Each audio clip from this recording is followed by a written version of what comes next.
Okay, I hope everybody's comfy. Uh, Find a place to sit. Um, just want to welcome you all to 2024. Willkommen, bienvenue. Yeah, another big year of beekeeping. So just a couple little club announcements. Firstly, want to say that we're going to you need to watch your emails for next month because we're going to move the meeting to the let's see, what do I have here? It's going to be on not the second Sunday. I think it's going to be on the third Sunday because of Super Bowl Sunday. So, that's almost a national holiday now. Well, kind of is. So yeah, watch your emails just so you don't forget. And then secondly, it's time to renew. If you've already done this, you can tone me out, but it's time to renew your membership. And the easy way to do is just to tap that join button at the top of eldoradobeekeepers.org. You'll see it up in the right-hand side. Just tap the join button. That'll get you on our email list. You can buy bees from us. Make sure you're up to date with all the things that are happening with the club. And then thirdly, our classes are starting in the beginning of February. February 10th, we're going to have our first class, beginning beekeeping. And if you know anybody that wants to take that, or if you want to take that, you better reserve a spot soon because they're going fast. And then lastly, I want to say that we'll have a no-host dinner at Los Pinos Mexican restaurant in Cameron Park after the meeting if you want to have some dinner with some of us. So we want to kick off a great year of speakers with Randy Oliver. So this ought to be exciting for me too, because we've got to have some nice announcement out of this concerning the availability of his queens that the club can utilize. So Randy, he's been a beekeeper since the 80s. Yep, early, and he's seen varroa arrive here. So he's currently owns and operates scientificbeekeeping.com, and we're plugging that site all the time. It is an invaluable resource for somebody that's a new beekeeper or even an experienced one, because Randy's distilled lots and lots and lots and lots of information, really useful information, especially for beekeepers in our area. So it's a fabulous resource to utilize, and it's scientificbeekeeping.com. And just so you know, our club, EDBK, has been getting nukes from Randy and Golden West Bees. It's Randy, Eric, and Ian. They, for as long as I've been in the club, and I used to drive up to his place and get nukes before I was involved with this club. So I try to make that the only genetics that I run personally. So we have an opportunity to get his queens in packages as well, because Randy's gonna partner with, so he'll explain it in the presentation, but this is a great opportunity for us to get more of those good genetics. And Randy is a 2023 research donation recipient from our club. So you can see the kind of things that he's done and will continue to do. And if you want to donate, again, scientificbeekeeping.com.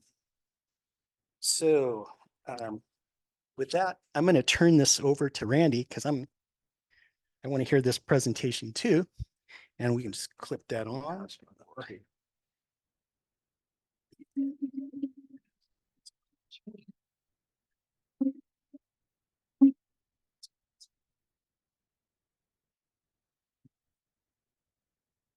All righty, can you hear me?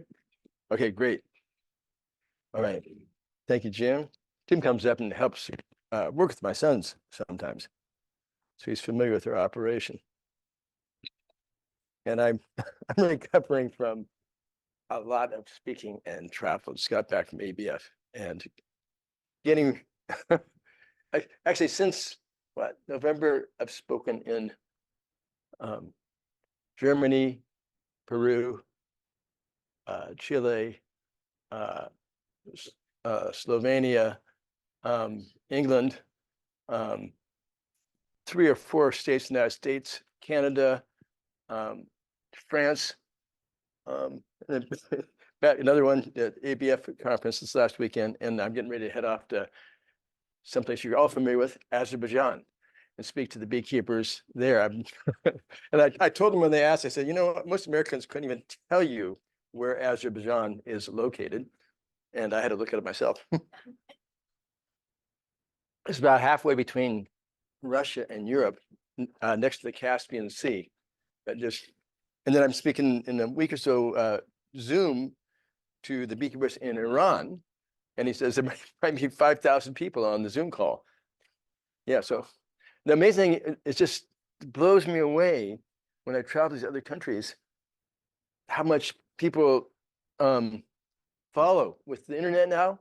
They're watching videos, they go online to my my website, and there people all over the world are uses my information, my research as major source information. So it's really gratifying to do. I don't do it for the money by a long shot, but the gratification of people all over the world, especially in when I go to the other countries.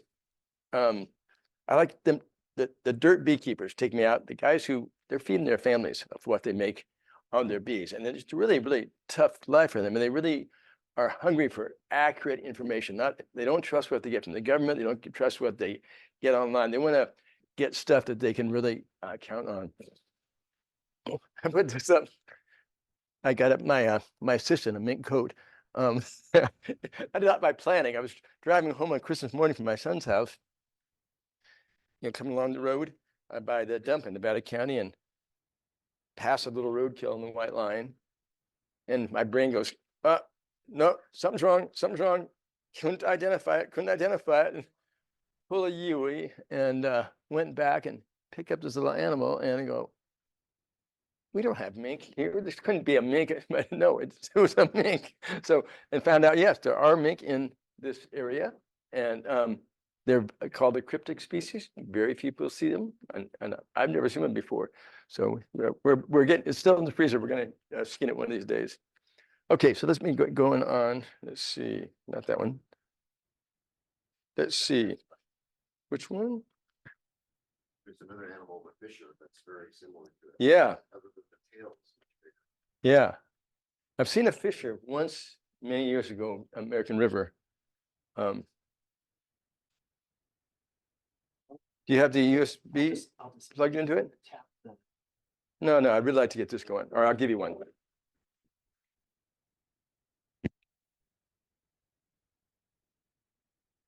I thought you tested that.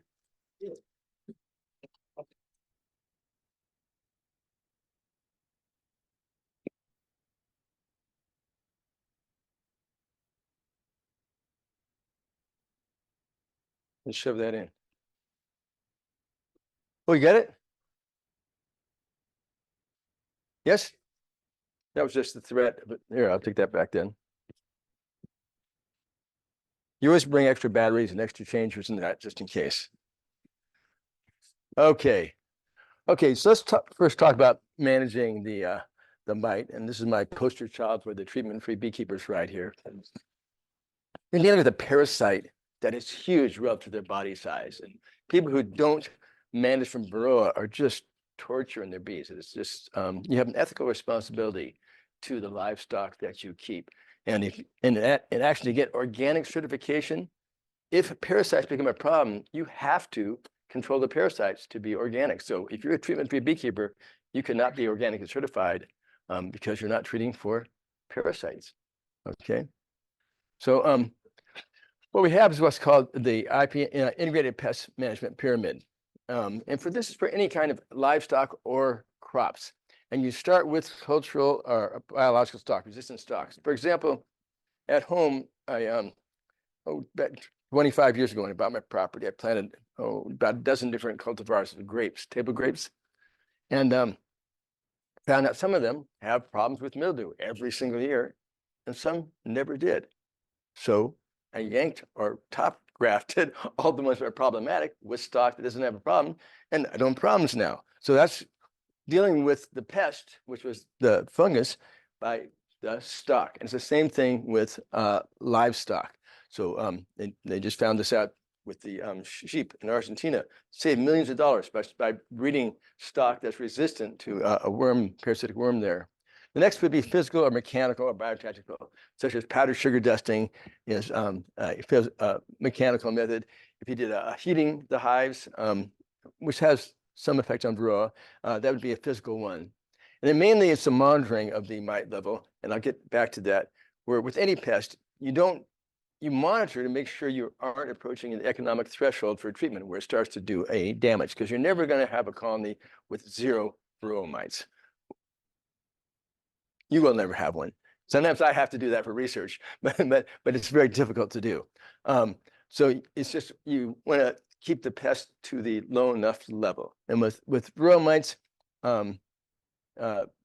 bottom line, in this area, we want to have a mite wash count of a half a cup of bees. At a 0 or 1 all during the springtime. We'll let it climb up to a count of about 5, 1st of July, and then bring it back down to close to 0 mid-August. By November, when they shut down brood rearing, the mice come out of the brood, it may pop up to 9 or 10, but then we want to get it back down to a count of 0 or 1 during December when they have a brood break. So we want to keep our level low. If you keep it down that low, it's not the varroa that kills the colony, it's the viruses that it transmits. The next step up, if you need to do something, you would by first choice use a biopesticide, a natural treatment, such as organic acid or essential oil for varroa control. And the last resort, you would use a synthetic chemical. I'm sorry I'm slurring because I had 4 incisors pulled recently, and I got a flopping around denture right here. It's flopping today for some reason. Then synthetic chemicals. Now, in most countries, the beekeepers just skipped all these steps and went straight to the synthetic chemicals. In some countries, they didn't. In Cuba and South Africa, they didn't. And they don't treat for varroa, and they're doing just fine. It took about 6 years for the bees to develop resistance in South Africa on their own. I don't know how many years in Cuba, but both those countries, there's varroa there, but nobody treats for it. Nobody even talks about it. In South Africa, when I read the South African literature or look at the reports for the conventions, varroa is not even mentioned. Okay, we could be doing that too. So that's something I'm working on. But in order to get it done, we have to have that stock available. And right now it's hard finding truly resistant stock. What's happening now is we've been seeing this problem brewing for a few years. And here's the timeline. It's probably small for you. 1960 through 2020 here. I kept beekeeping around here. And varroa arrived 1993 in Grass Valley. And we initially used fluvalinate, miticide strips, after I lost all my hives to varroa. And they came with little plastic strips. And it lasted for about 6 years. And the point I make to a lot of beekeepers is they are really, really good at selective breeding. All beekeepers are, because what they do is instead of rotating treatments, they just use one treatment over and over again, which means they are engaging in a selective breeding program for mites that are resistant to that pesticide. And they are so good at doing this, and they do it over and over again. They did it for fluvalinate. It took 6 years before it didn't work anymore. They registered Coumaphos, 3 years. It didn't work anymore. So probably 90% of the beehives in the United States have been dependent upon this chemical, amitraz, since about this time on. Starting off, commercial beekeepers in California could get by with 1 amitraz treatment a year. Many of them are working up to 8 to 10 treatments per year now. And Frank Rinkovich, I just heard him talking this last weekend, is pointing out, he says the synthetic miticides work great until they don't. And we're at that point right now. What he's showing, he's finding mites that are 20 times acid resistant. They can take a 20 times higher dose than the mites in my operation, which I've never been exposed to Amitraz. We've never used it in our operation. Um, and this is becoming a big problem. So the commercial beekeeping industry is freaking right now because Amitraz is not working for everybody anymore. We're having a high colony losses. So the writing is on the wall. Amitraz is on its way out. The commercial industry has known this for some years. And what I keep telling them is, guys, it doesn't have to be the end of the world. We run a commercial operation. We've never used Amitraz. We haven't used any synthetic miticide since the year 2021. So it's totally doable. So I'm getting a lot of interest from the large scale commercial operations and also like in France and where Amitraz is failing now, they're really interested in how we have been keeping our bees alive. So what we're doing is these biopesticides are only a Band-Aid. They're a stopgap measure to hold the line with varroa until we can breed for a resistant stock. So what I did is I realized in order for us to shift over to resistant stock, we need to have the queen producers. Now, not the queen necessarily breeders, but the queen producers who commercially produce the millions of queens that are sold in the United States each year to make them readily available to beekeepers. But after the first release of the first VSH stock, varroa sensitive hygiene resistant stock from USDA years ago, where the producers bought some breeder queens and found out once they've made it out in your second generation, they start to lose that trait. They kind of gave up and said, oh, it's just too hard for us. You know, we're selling all the queens anyway, so it's not going to happen. They had all kinds of excuses. So I'm a member of the California Queen Breeders Association. And I said, tell you what, guys, I'm going to take all your excuses away. I'm going to do a demonstration project and just walk the walk and see for the simplest way possible if I can take my operation from my own stock, not bringing in any outside stock, if I can just do a good scientific breeding program at the lowest possible cost, and I will report how many hours it takes a year, what the cost is, and my progress over the years. Not to produce intention of being the guy who sells the queens, but to show you how to do it in your own operations from your own stock. So that's what I've been doing. And so this is not a sales pitch for my stock. This is a demo project. Now, the simplest way to select, and this is described in 1999 by John Harbaugh and Jeff Harris from the USDA. They said, by comparing the growth of mite populations in each colony, so you start with a bunch of colonies and see how fast the mite population grows. And you breed from the ones that it grows the most slowly in. That's not rocket science, huh? That's pretty easy to understand. So that's what my whole thing is based upon. And what I found is when we went out and started doing mite wash counts, large scale in our operation. This is each different yards. We run about 65 out yards in Nevada County. And these are histograms showing out of the total number of hives, how many had mite counts of 0, how many mite counts of 2, 4, 8 mites in a mite count. And what you see is, this is pretty typical here. We had fairly low levels at this time. These were, I think, September counts, but you had some big separation. You had some that still had 0 counts, those would be breeders, and some that had counts of 40 or 50 mites, or 100 mites sometimes. Those are these far outliers. So we call these the breeders, our potential breeders, and these the bombs. What we do is we eliminate these. That's called negative selection. And we breed from these, which is called positive selection. And it started off with one queen 0 that we found 8 years ago. And just by chance, we said, wow, this colony keeps having counts of 0. So the point is, you don't ever have to come up with anything new. You only have to rearrange the alleles of the genes in your own population. And the thing is, it's not a simple one gene that controls it. There's cascades of genetics. So in order to breed for varroa resistance, first you have to find some bees that have a protein that binds to a certain olfactory molecule. So it could be the molecule, the scent of a mite mating pheromone, possibly in the cells, or the scent that a immature mite puts off. It's the scent sacrifice me pheromone that the pupae of the bee, when they get fed on by the mite, they put off and tell the nurse bees by this scent. So first you have to have the olfactory receptor, that chemical, okay? Then you have to breed, so that initiates a behavioral train that says, now take action if you smell this and uncap that cell. And then you have to have maybe the same bee or another bee say, oh, somebody's uncapped this smell. Let me sniff in here and see whether I need to remove that pupa or whether I need to try to bite that mite.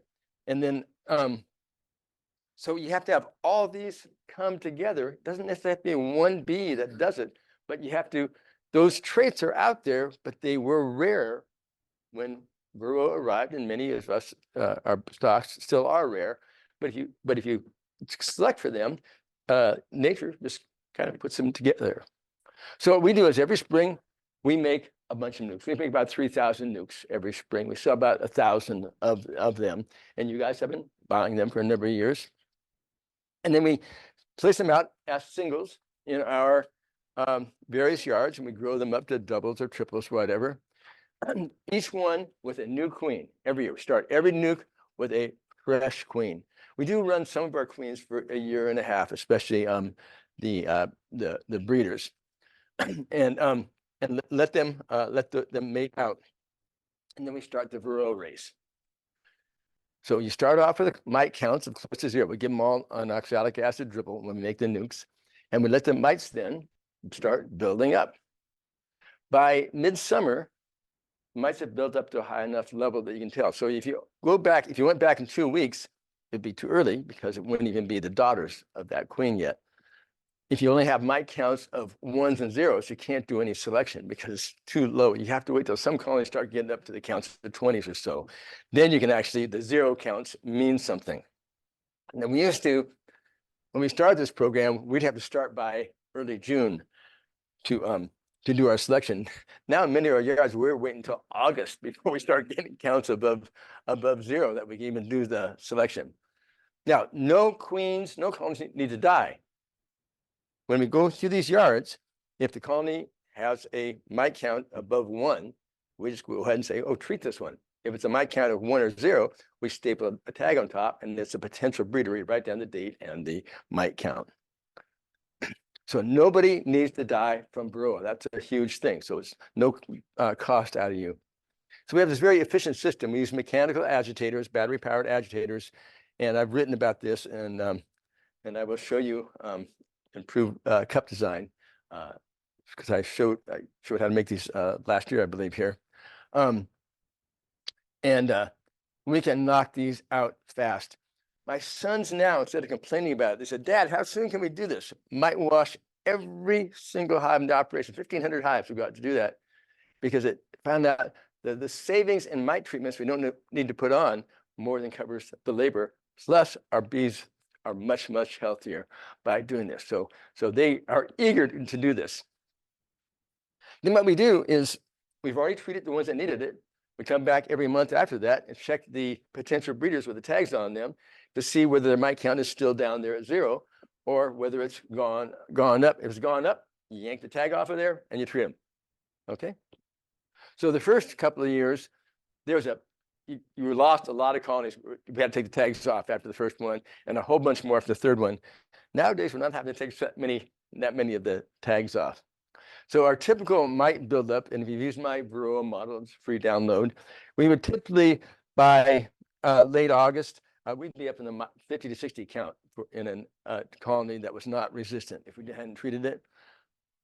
This is what it looks like with our potential breeders. There's just counts of 1 or 0 all the way along, and then when the mites come out of the brood, you may jump up to a count of 5, or my cutoff is 10 there, because they're still making it through the winter, easily with 10, but they have to take it back down to 0 on their own by the next spring. So the only ones we breed from, ones that have made it the entire year, come back and have taken their mite count on their own with no treatment, right in the middle of everybody there. So my upper book one year said, "Oh, zeros are heroes. This is what we want to see from mite counts in these colonies."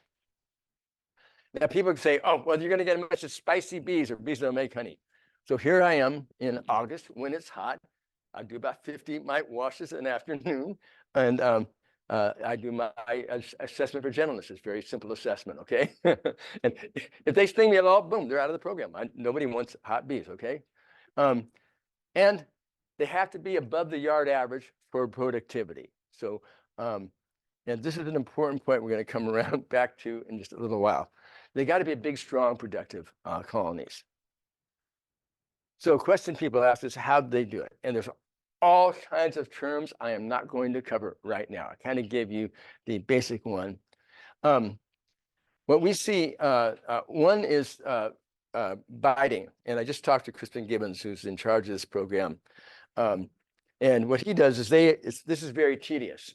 You have to collect mites off the sticky board at the bottom. Then you have to take them in under a microscope and see if their legs are chewed or not. They've been doing this for years. Very, very tedious. I said, no, we're not going to look for that. The Achilles heel of varroa is its reproductive success. So on an average, a female foundress mite that enters a worker cell has about 1.45 mated live daughters emerge. She lays about 4 eggs, has about 4 daughters, but those that actually get mated and emerge alive, about 1.5 per cycle, okay? I don't know if I have a slide on that. If we can cut that in half, mites will disappear from the colony. You don't have to kill a single mite. If you take it from 1.45 down to 0.7 per cycle, then that is a negative population growth, and the mites will just disappear. So you don't have to kill a single mite. Now, when we look at natural populations around the world, Dr. Stephen Martin's done this a lot. He's seeing a lot of this uncapping behavior, and then often recapping back afterwards. So, but not necessarily recapping. So if you hear recapping, that was already a trait they all had. It's the uncapping behavior. So somebody gets the smell and says, oh, we better uncap that and look inside there. When they do that, that messes up the mite reproduction. So the mite has laid eggs right here near the top, the male egg, and the first female egg right near the front here. They can get disturbed, either chewed away by the bee or the humidity drops in there. It can disrupt them.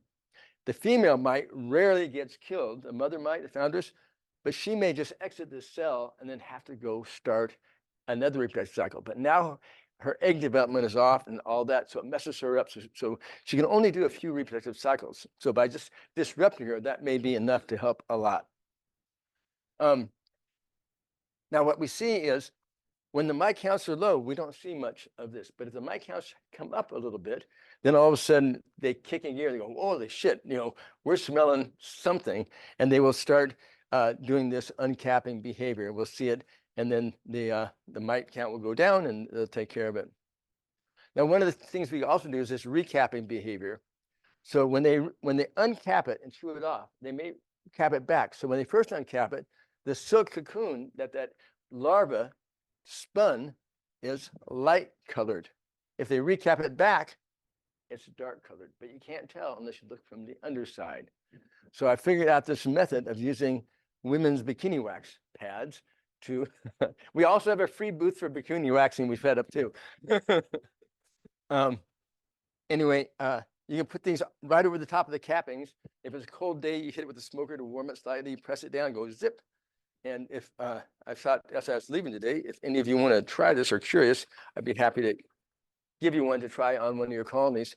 What's interesting to me is in our resistant colonies, you see a lot of this recapping.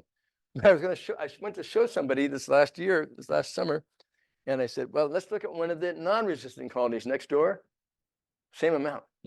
So I looked at a few more, it's the same, all the non-resistant ones also are doing it. So it's not just the uncapping alone that's doing it. They have to have a second step. So one of the things is that what's called social apoptosis. So apoptosis is programmed cell death. So like your gut lining cells are continually dying on their own. That's how you keep from getting infected by viruses and gut pathogens. If a cell, all the cell lining cells sacrifice themselves continually before anything can reproduce inside them. Same with your mucosa and your nose. What they found is that there are signals put out by the larva or the pupa if there's something wrong with them. In Apis cerana, the Asian honeybee, which is the native host of the varroa mite, and they've experimented this, a single protein in varroa mite saliva. If you inject it into a worker larva, the worker puts out this signal, and either the nurses eat it up or it just self-sacrifices. If you put it into a grown larva, nothing happens. If you put it in an adult bee, nothing happens. So it's not this. The author made the mistake of saying it's a toxic, bee toxic protein. It's not bee toxic anyway because it doesn't hurt anybody else. It initiates the larva to put out this signal to the nurse bees. So now there's Kira Wagner has this new thing called the unhealthy brood odor. So she uses it for a bioassay she can put on there. I guess I didn't make it clear in this program, but I'm intentionally avoiding any instrumental insemination, any special assays, any brood dissection, any marker-assisted selection, anything fancy at all. I'm making this as simple as possible for the commercial queen producers. The only thing I'm doing is just alcohol washes, now they're Dawn detergent washes, no alcohol even. Okay, so hang on, can you if you go to the 3 dots right here, it says hide floating meeting panel. Hide floating meeting controls, right here. Click that. Thank you. Now we can see. Okay, what we found also, besides the uncapping, you also need to have varroa sensitive hygiene or VSH. So if you see a pupa that is white colored being chewed away, that's a healthy pupa. If it's gray colored, it was a sick and dying pupa. But if it's a white one, then they are removing a healthy pupa that was infested by a mite or has too high a virus level or something like that. So we see a combination of these happening in ours, bees.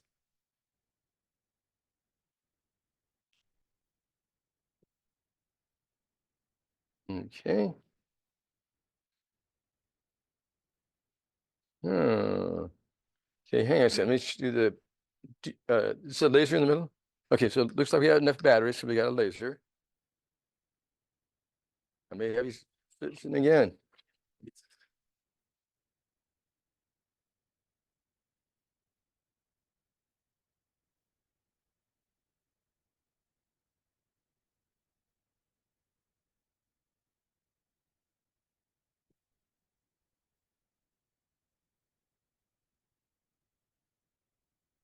You got me plugged in? That should make it work.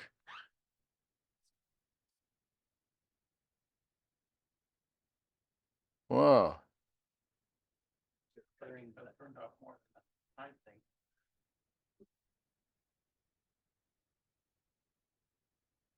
Try a different USB port again.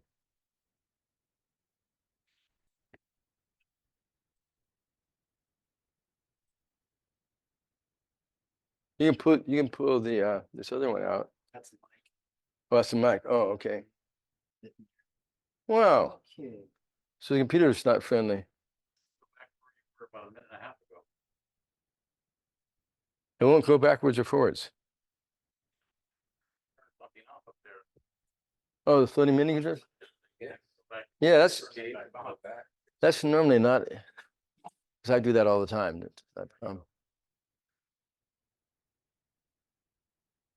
No. Huh. What? I'll spin this around, let you dance it. Okay.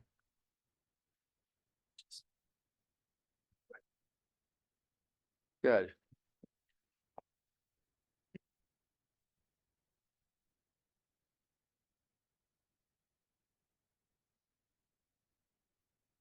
This would be easier. It might shut off the Zoom meeting though, too. Oh, shut off. Yeah, so you could just go. I know what I can do. I don't like to do it.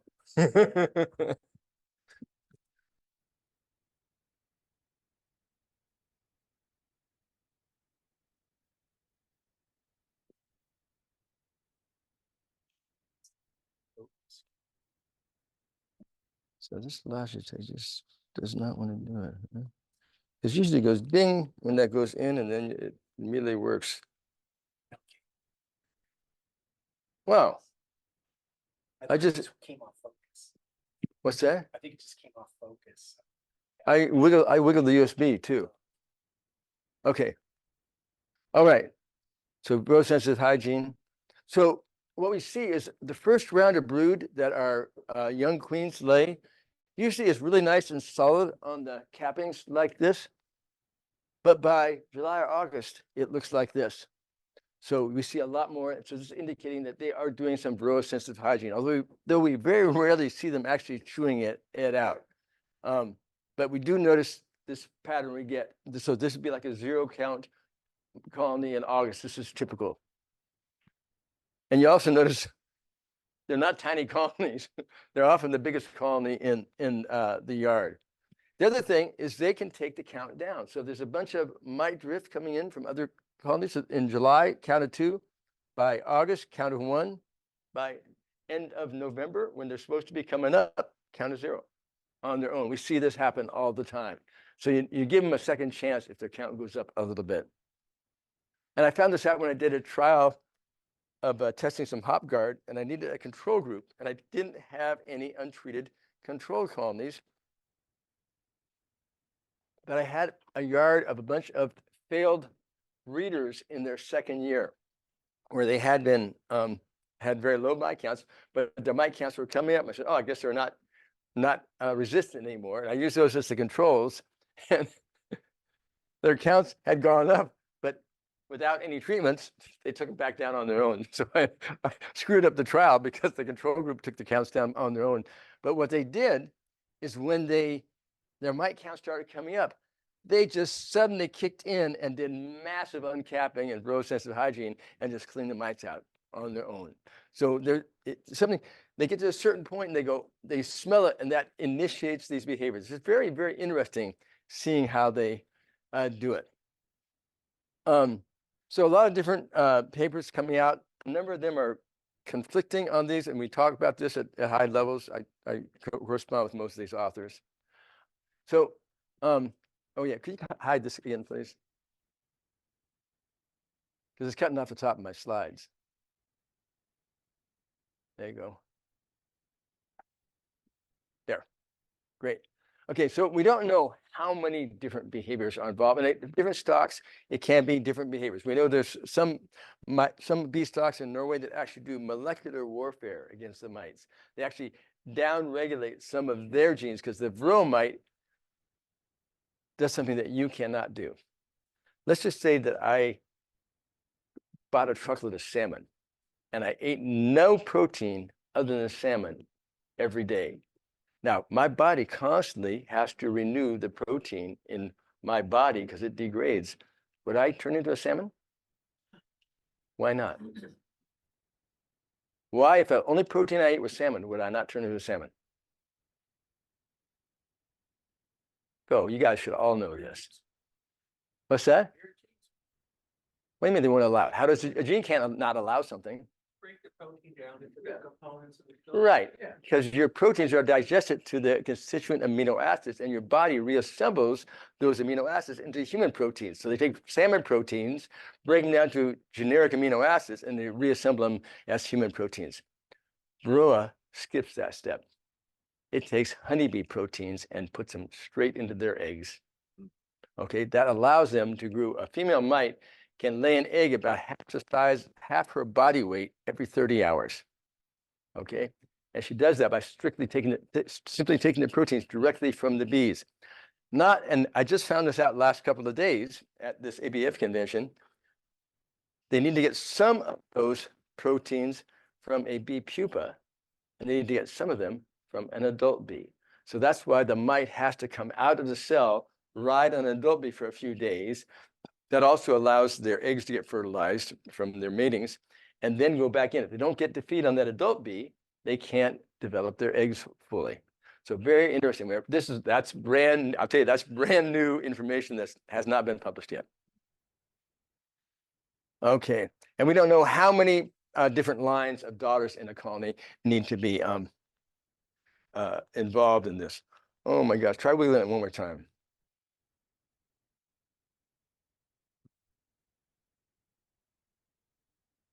I seriously doubt that that was the issue. Wow, huh. So strange.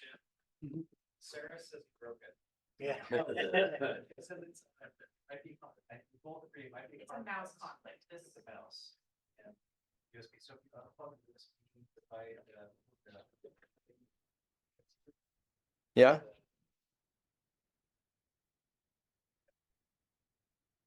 Yes, force Windows to recognize the new mouse over the onboard mouse. Okay.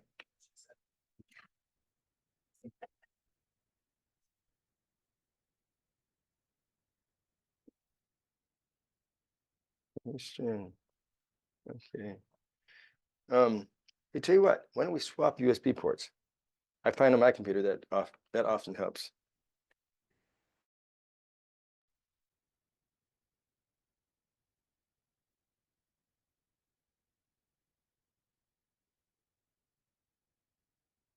happened when you turned on. Yeah, you can try it again, although I'm doubting that's it. That left one. Whenever you turn off the heading, it selects Zoom. Have you gone back and selected PowerPoint? Yeah, that's what I'm trying to, So it's trying to send a forward It's- signal to Zoom instead. Hey Randy, do the bees themselves in the colony when the mites are around them, do they actually go? Do they attempt to like destroy them before they get in? The mite is amazing. When it enters a colony, the bee can smell it because it has a different smell. Within 4 hours, it smells identical to the bee.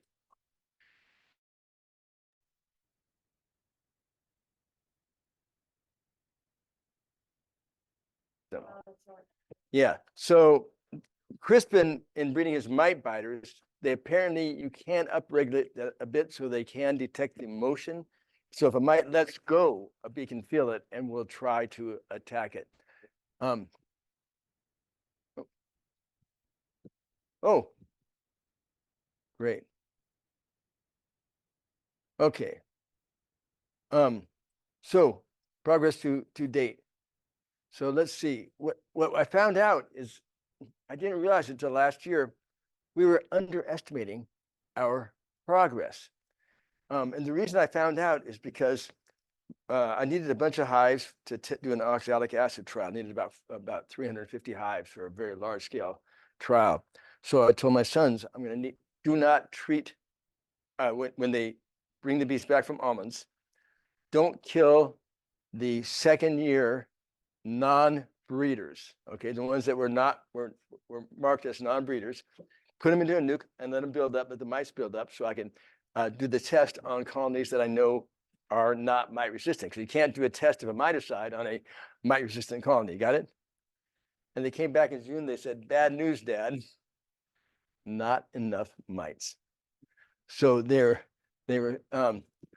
saying, so the count of 0 to 5, most of the colonies, even then with no treatment, still were counts of 0 to 5. So I looked at this data and I said, well, let me do a Poisson distribution on our expected distribution at the average mite count. And it would look like this. This is what you'd expect at the average mite count that we got.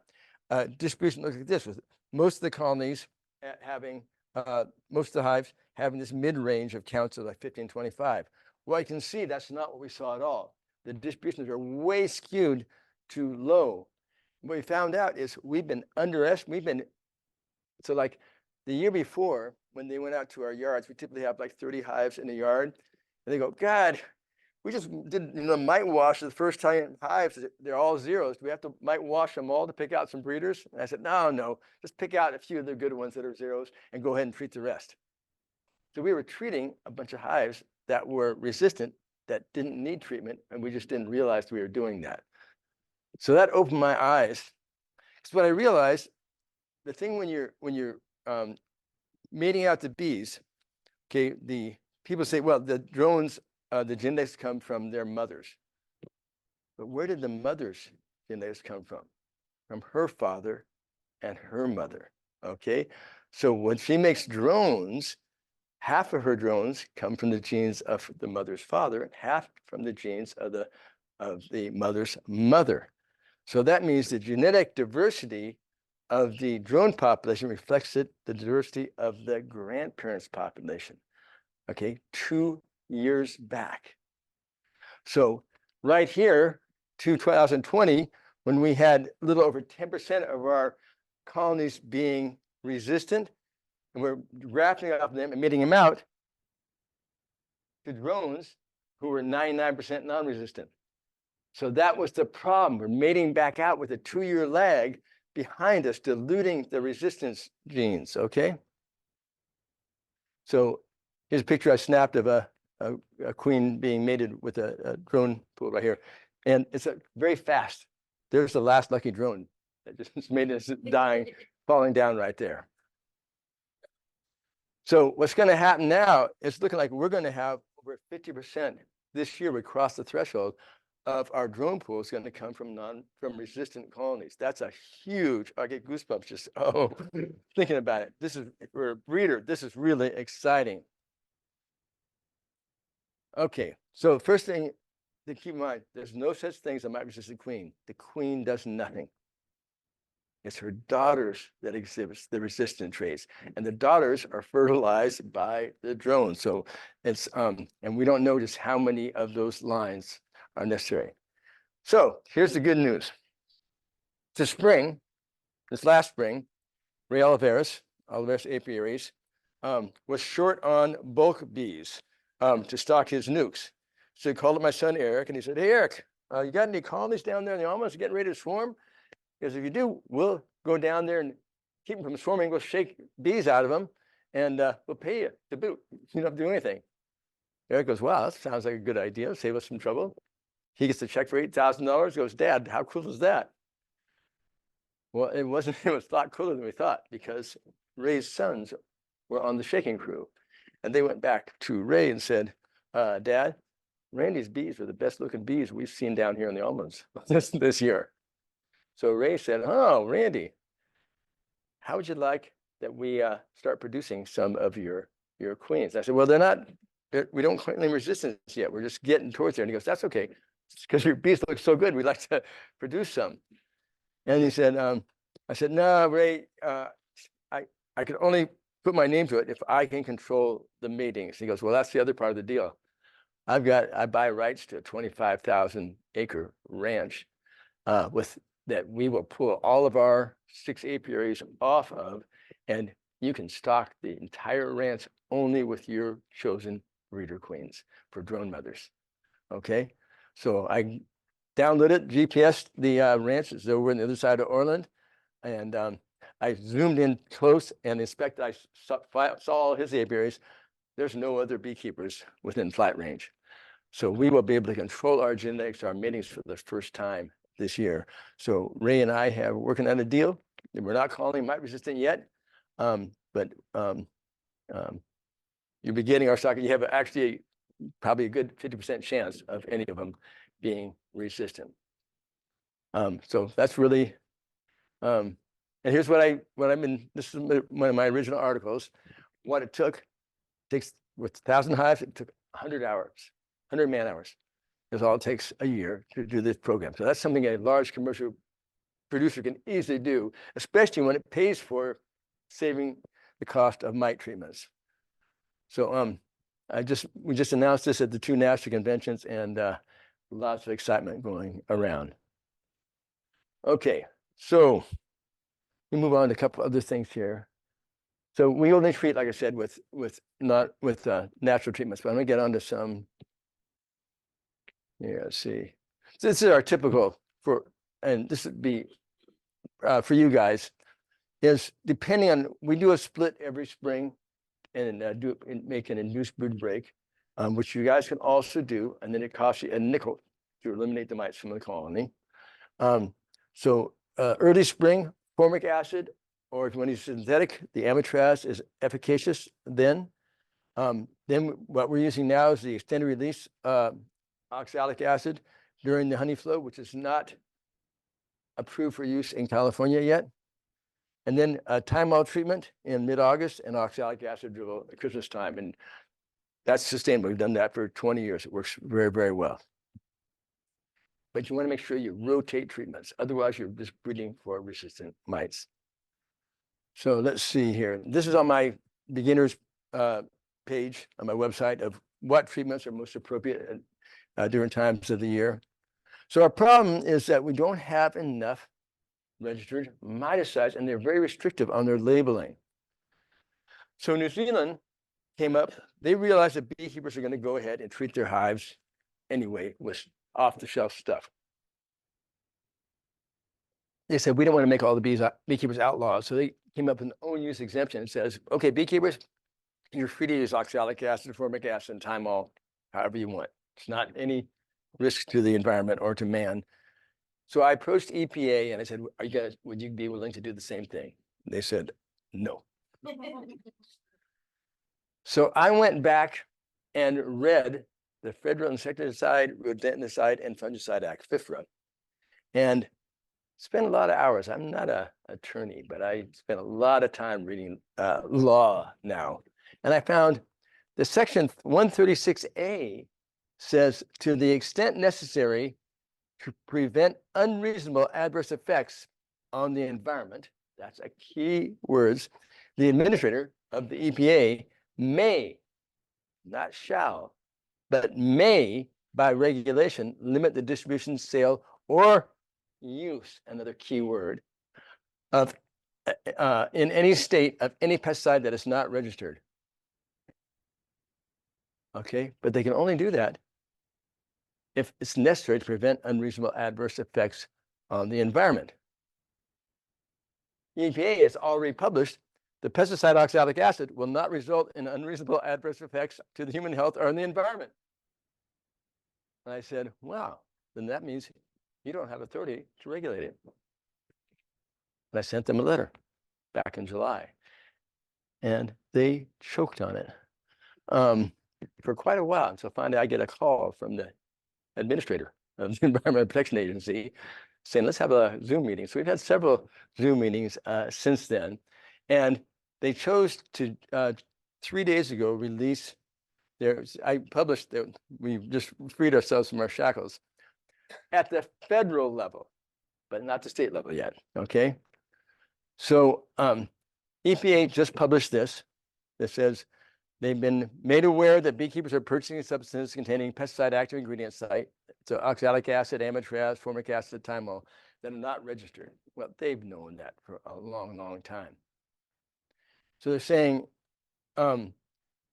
that's illegal, except for it says, unless it's for own personal use. And it says, an individual raising bees as a hobby and consuming themselves, whatever honey is harvested, might be considered own personal use. Essentially, they're admitting, I nailed them. They have no authority to regulate hobby beekeepers using those off-the-shelf cheap products. So now we have to get, and I'm going to go back, and they made up a term, personal, the word personal is not in FIFRA. And then they also said that it's the EPA's belief that if you have your bees in commerce, that would be personal use. So they put that made up term personal in there, and then they said their belief. Well, belief is not a legal term, and personal is not in FIFRA. So I'm going to have to write back to them on this.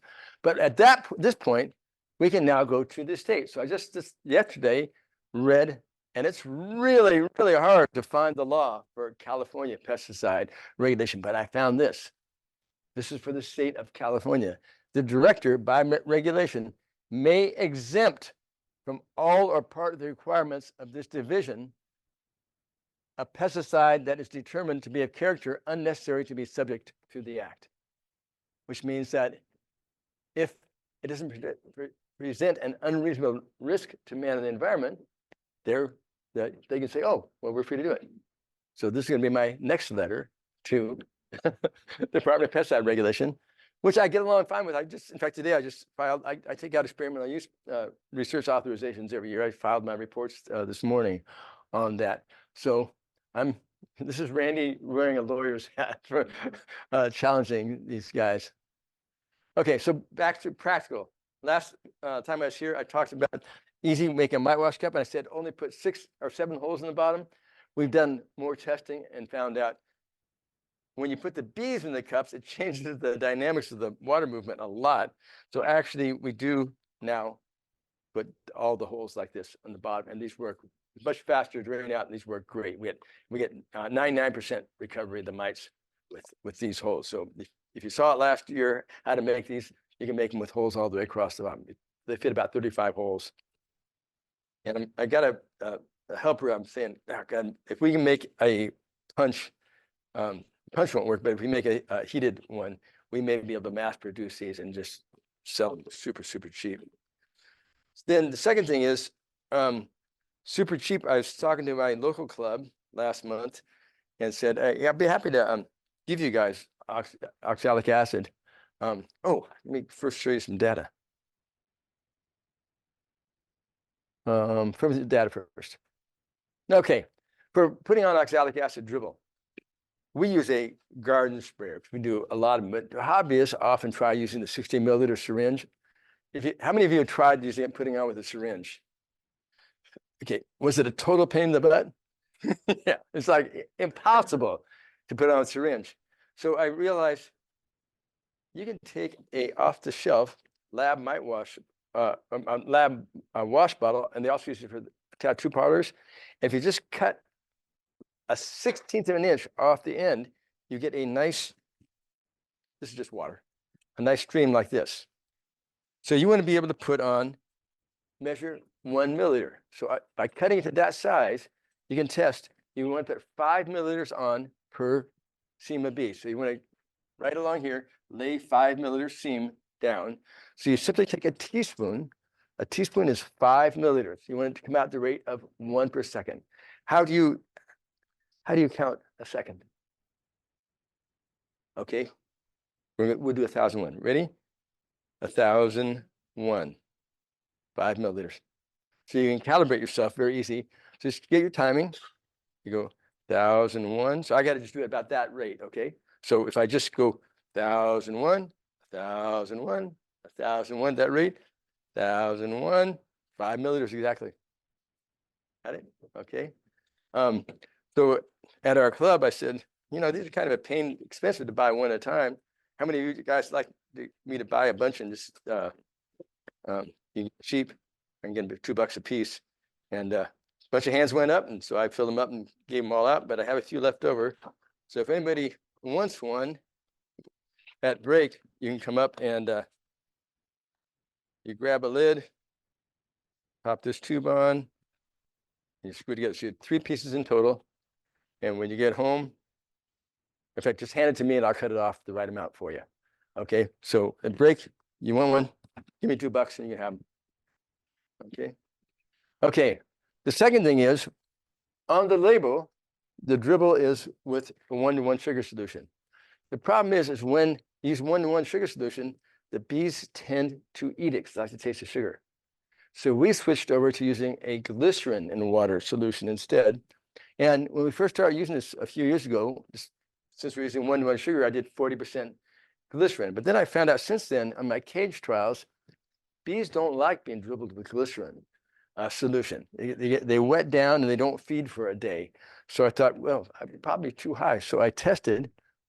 So I do chemical titration. If anybody's interested, I actually have it in my car at break or whatever. I can actually show you how we do titration. I can measure the amount of acid on a bee's body down to the millionth of a gram in about 10 seconds. Okay, so I've done thousands of these now. I drop a bee in a test tube with a little indicator solution. I can drop with the eyedropper and go, oh, there we go. That's 4 micrograms on their body. So I tried sugar solution on these two, and this is a 5% glycerin and a 40% solution here. And so this is different. The different colors are different hives, but it shows after 1 hour, we were running around average about 20 micrograms per bee right here. After 25 hours, we're running about averaging around 5 to 10 micrograms per bee.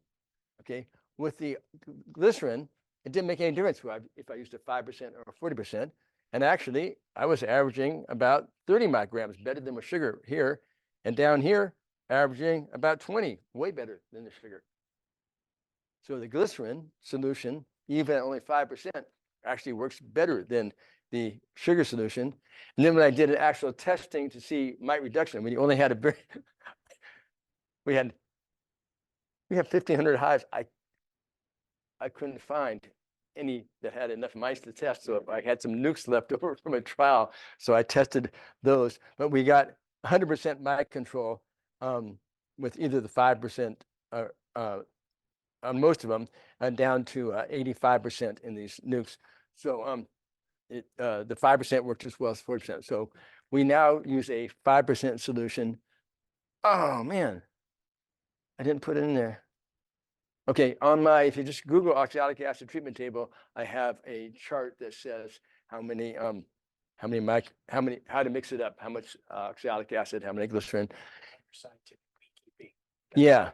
If you just Google oxalic acid treatment table, the best thing to do is just get your, it's just so easy just to mix up, for me, to mix up a gallon of it and then just come to the meetings, from time to time and have your club just pour it out. It's just super simple. Not for mite control, for hive cleaning.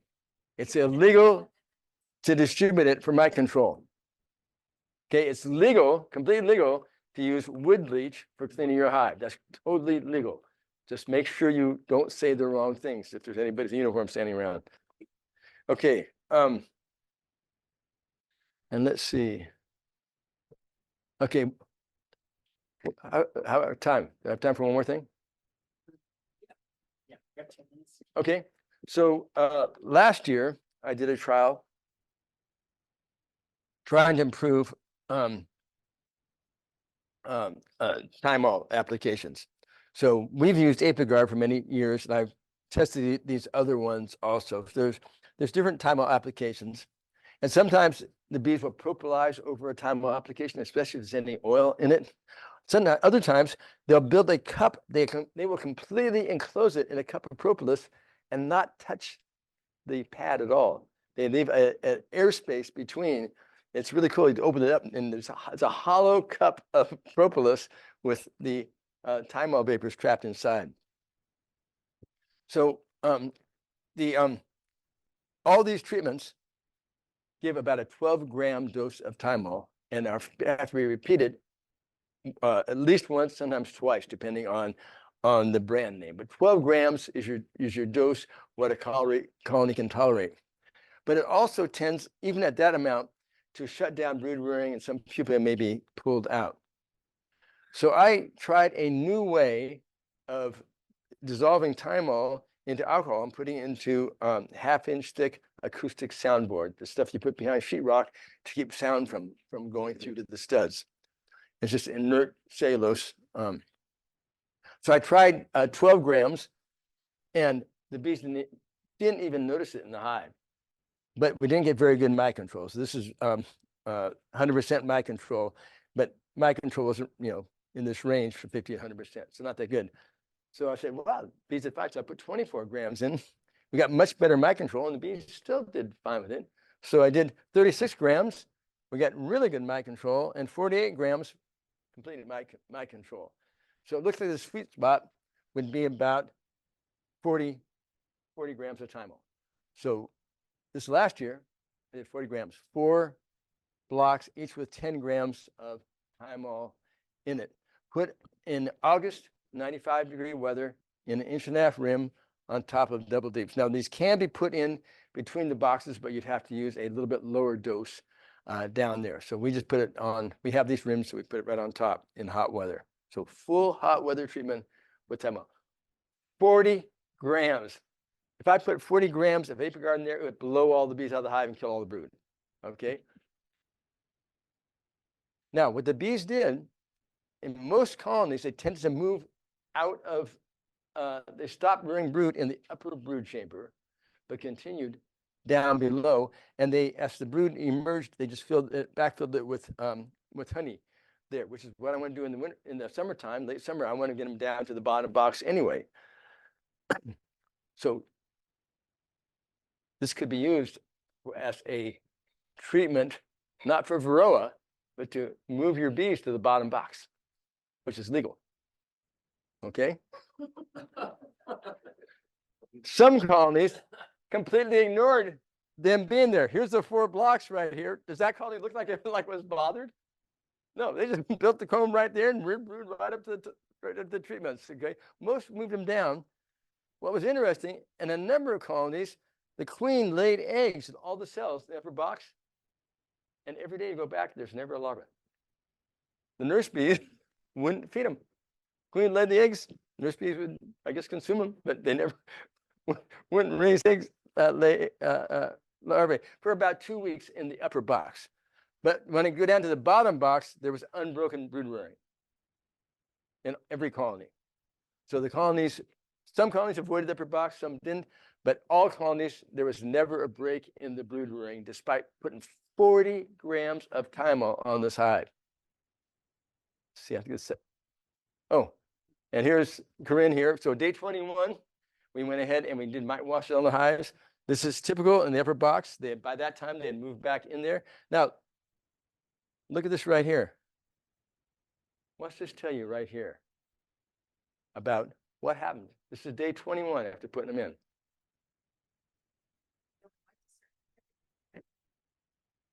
How old is this brood?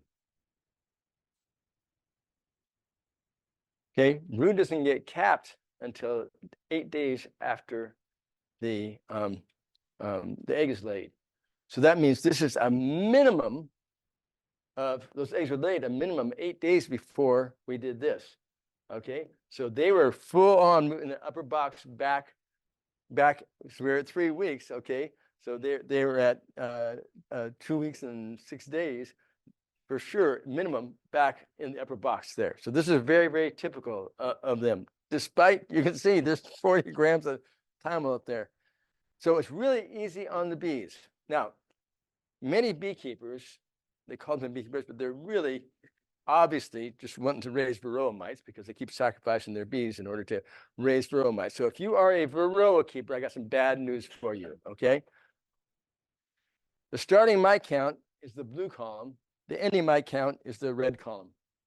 If you don't see any red, the ending mite count was 0. So if you are a varroa keeper, you don't want to put this stuff in your hive at all, okay? Really, really tough on the mites. This is the most efficacious treatment I have ever seen for varroa mites. We just zeroed the mites in August at all these colonies. And look at the mite counts we started with. Mite count is 78. That colony would normally be toast. Okay, there's mite count of 70. These mite counts up counts of 40. Those colonies would normally in August, you just write them off. They'd be dead. They all survived and thrived. Did beautifully. Yeah. So we're working on trying to mass produce this. You may be seeing Randy's hive aromatherapy product. I think I'm going to call it Mediterranean Breeze. But I can't mention varroa in any way because it'd be illegal. But aromatherapy is totally legal with in the state of California. Okay. All right. I think that's good enough for now. I can go on for days. We'll go for questions. Questions?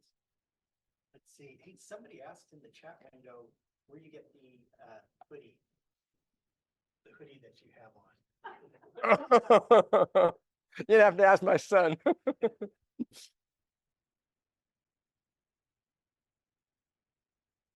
Yeah, you had a question? So I'll show you a picture in a little bit, but I came out in the winter with similar as the frame you showed earlier. And I was thinking it was the stop and go weather, you know, because they fly at 45. Uh-huh. Come back in, get shut down for a half an hour. Now. Yeah. And it ended up persisting all the way through summer. So I'm going to show you a few pictures in a minute. Okay. Breeder corporate. Guys on Queen Breeder on Facebook said it was either extreme hygienic or ball brood from wax moths, but I never saw a wax moth larva. Yeah, I'll take a look at it. What's happening right now, guys, you're just going into the spring turnover. Now, Grass Valley right now, alder just started to bloom. You get alder starting to bloom. Here now, you seeing the yellow pollen coming in. A little bit. Okay, so the problem is if the weather's warm during alder bloom, your colony is going to take off and have a beautiful spring turnover. Spring turnover is when your winter bees, which are has nothing to do with winter or day length. They're dearth bees. So dearth bees are essentially immortal. They can live for a full year until they start. What causes bees to age? Foraging, since they're flying. They don't fly, they can live for a very long time. So those bees that have not flown during the winter, when they start rearing brood and start foraging, then they're going to wear out pretty quickly. So especially so they have to rear their replacements before they die from foraging. So if they get some warm weather right now, start rearing brood, and then it turns cold and rainy and they stop, there's no more incoming protein and they have to cannibalize that brood. And then that colony may not be able to rear their replacements, and that's unsuccessful spring turnover. So that's the toughest time of the entire year for the bee colony, the spring turnover. So that's when you watch your weather, and where a pollen sub can save a colony if they have already initiated brood rearing and the weather stops them from doing that. So my sons grew up since being kids. They know that if the weather is shitty in January and February, we work out with foul weather gear on, feeding the bees protein during that period of time, so we don't lose the colonies then. Randy, with that shotgun pattern, with the on and off with the weather, will that kind of persist? Like I run kind of tight, small hives, a lot of bees, and was wondering if, so, you got that shotgun pattern, it goes back and lays in the shotgun pattern. Yeah. Then the bees around it hatch. Yeah. So then what you see is you see the next frame when they move out to the next frame, the queen starts laying on the first frame out. That's when that shotgun. So we see this in nukes. When we make a nuke, you're putting in frames of mixed age in there. Well, the young queen is going to follow and have that same pattern because she's going to lay every cell when the workers emerge. So we look for the first frame that she expands into, and that tells you what the laying pattern is of that queen then. Okay? Yeah. Just a request from online, if it's possible to repeat the question, the attendees in the Zoom. Oh, yeah. Okay. Yeah, he was asking about the shotgun pattern in a colony that will, once you get it, it will persist if you have a vigorous queen that's relaying eggs in those cells. She's going to follow that shotgun pattern until she moves to a new frame. Yeah. From August to January, what sort of feeding regimen do? Okay, question was from August to January, what sort of feeding regimen do I do? I am an almond pollinator. Half our income comes from pollinating almonds. So we have a specific goal to have the strongest colonies on about February 20th when we get graded, okay? Now, so we will do different management than somebody who is a hobby beekeeper at home who wants to avoid swarming early in the spring. So it'd be diametrically opposed management. What's your goal? To keep them healthy for pollination in the spring. For paid pollination? What kind of fruit trees? From February to April, for variety. Okay. So it may not be a benefit for you to feed pollen sub because that just means your colony is going to want to swarm early. So if they're doing okay, I wouldn't bother. What we do is your colony strength in this February for almonds is dependent upon how strong they are in November going into winter. The reason is that the queen is throttled in January and February by how many combs are kept warm by the cluster. So a queen can fully lay a deep Langstroth comb in 3 days. So if you only have enough bees to cover 3 combs of brood, that means in 9 days, she's done laying. And it's 21 days for when they hatches. So that means you have this long break when there's no young larvae and the colony thinks there's something wrong with the queen because there's no young larval pheromone. They may supersede the queen. So, and the colony cannot grow until that first round of brood comes out. So if you want early buildup of your colony, Then what you need to do is to go into winter with a very large cluster so that queen can lay a lot of frames of brood. She can only lay with where there's enough bees to keep those frames warm. Okay, that makes sense to you? Okay, but then if you have a lot, you're going to have swarming issues, you know, in late March, April, and just deal with that. So, again, I've showed before here on my webpage, also my beginners page. Just split your colonies in two, sort the brood by age, use 2 different oxalic acid dribbles. You can avoid swarming, you requeen your colony, and then when the honey flow starts, you put them back together, make a huge honey crop, and that solves the marriage problem too. So of those of you who haven't heard that, the marriage problem is you start beekeeping, and after about 5 years, the spouse says, I thought this was going to be a hobby. We got 40 hives in the backyard. You say you're going to split them all again because they're going to swarm? So to solve the marriage problem split them, treat them, and then put them back together. Okay, 2 colonies combined make a hell of a lot more honey than the 2 set colonies separate. Okay, so that solves the marriage problem. Yeah. Yeah, Randy, I was just wondering, a question for you or anybody, did you run into any small hive beetles last year? That's all. We are just, they've slowly worked their way across the valley, going up into the foothills a bit. We started seeing them at our lower elevation yards a few years ago. We still only see them at our lower yards. We're not seeing them in our higher elevation yards. But we've also had a drought for quite a few years. I don't know if anybody's noticed, but the last 2 years, the mushrooms are coming back. This year, they came back. I was afraid. We used to have a big mushroom hunt and get the schoolhouse and spread up hundreds of mushroom specimens over the tables every year, have a big mushroom thing. That just died during the drought. I didn't know if the mushrooms had died or were just gone dormant. They went dormant. We started to see a few come back last year, and this year, mushrooms again everywhere. So I can't remember what we were talking about. Small hive beetle. Small hive beetles totally depend upon soil moisture. So we're not really sure whether we haven't seen small hive beetle because of the drought or because of some other reason. Now that we're getting soil moisture, you might start seeing more small hive beetles. I actually saw 2 small hive beetles, but I had 4 colonies in 4 different locations affected by small hive. And the 2 that I saw, I thought, what is that? Yep. Because I had never seen them. Yeah. So for low levels, a Swiffer pad put in the top upper box tends to trap them. This is the synthetic microfiber pads. The bees chew them a bit, fluff them up, and the beetles get snagged in them. So it doesn't hurt the bees, and it's non-toxic, and you just pull out the beetles. So at low levels of infestation, that works well. Where do you put that? You can put it anywhere where there's a space. So usually underneath the lid. You can put it at the bottom, but it's hard for you to get to. So usually it's put under the lid. Just leave it in there. What's that?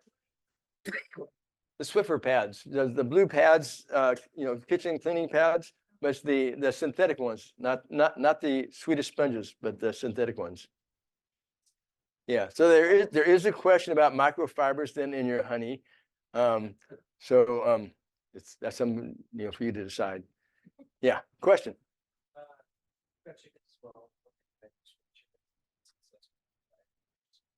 Okay, so he says using chickens, one thing successful for the small hive beetle is diatomaceous earth. Yes. Right.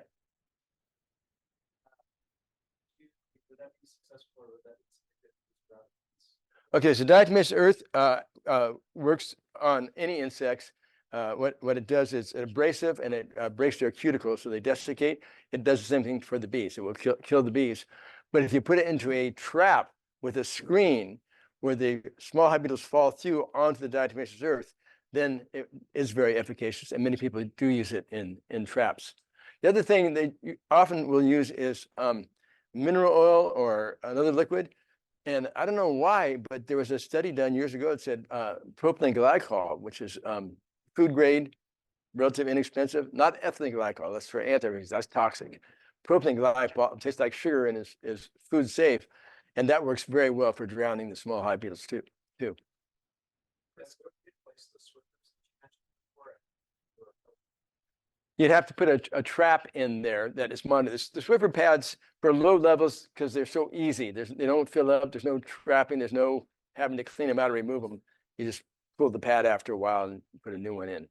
Yeah, you can also use strips of corrugated cardboard or corrugated plastic signboard, put them in, the beetles go in and hide and pull them out and shake the beetles out or toss them in soapy water. There's a number of tricks for small hive beetle.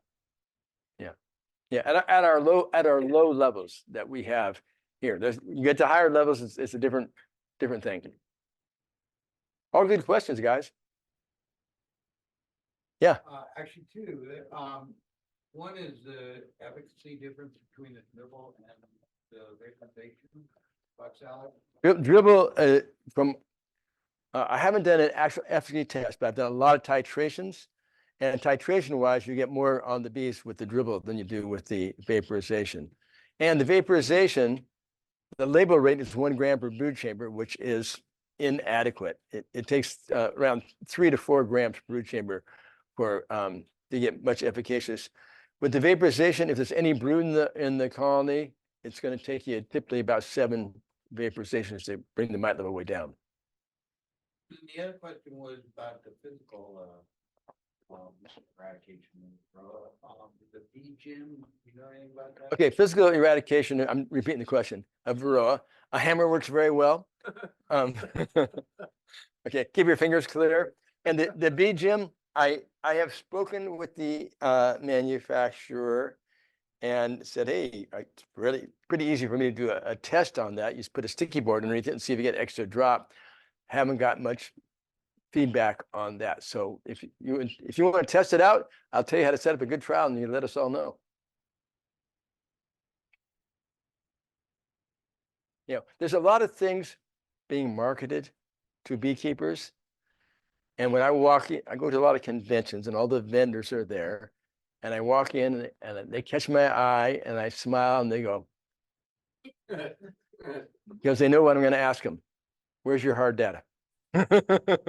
So they're selling lots of stuff for beekeepers, all kinds of magical claims, but very few have any kind of supportive evidence that the product actually works. We're going to be publishing, in fact, it was just this morning, which is accepted for scientific publication. I did a large field trial of the probiotics, just before the pandemic.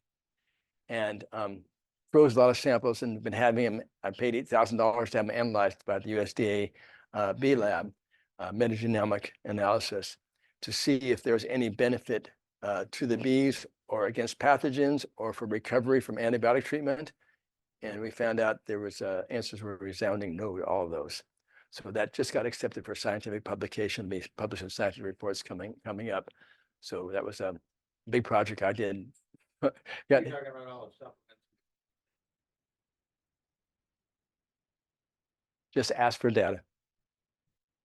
Yeah, tell you what, if they had hard data that showed it worked, they would have it on their booth right there. They would have flashing red lights around it. So like if you buy Man Lakes Ultra Bee, they'll say works better than natural pollen, citing one study that I did back in 2013. So that's their only hard data, and I'm telling them they can do it because if they make that specific claim on a bulk weight to weight basis, it was almost as good as natural pollen. On a gram protein basis, no. So, but anyway. We're gonna to wrap it up. Questions online, Oh, please, okay. if I may. Can you share the recipe for the thymol extended release? Yeah. What we do is you dissolve it. Okay. Did they hear that question? You read it? The question specifically was. No. Did they hear it? Do I have to say it out loud? Oh. Yeah. So I need to repeat the question. Yeah. Okay. The recipe for the thymol extended release.